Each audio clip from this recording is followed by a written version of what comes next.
En este video te mostraré el proceso paso a paso para que puedas tener Word, Excel, PowerPoint y todas tus aplicaciones de Office en español.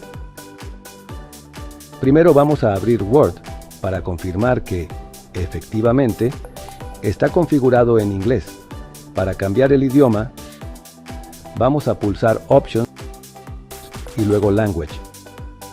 Aquí verás que el paquete de idioma español aparece como disponible para instalar.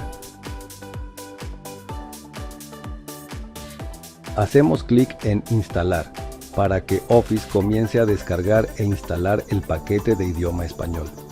Este proceso puede tardar varios minutos, dependiendo de tu conexión a Internet. Así que, para no hacerte esperar, voy a pausar el video y regresaré una vez que la instalación esté completa.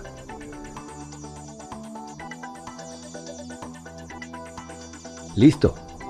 Ya se han instalado las actualizaciones y el paquete de idioma. Vamos a cerrar esta ventana. Ahora, vamos a reiniciar Word para que los cambios surtan efecto. Y voilà. Como puedes ver, ahora tenemos todo Office Professional Plus 2024 en español. Desde los menús hasta las funciones, todo estará en tu idioma preferido. Espero que este video te haya sido de gran utilidad. Déjanos un like, comparte este video y visita el blog jairojaimez.blogspot.com. Gracias por tu apoyo y hasta un próximo video.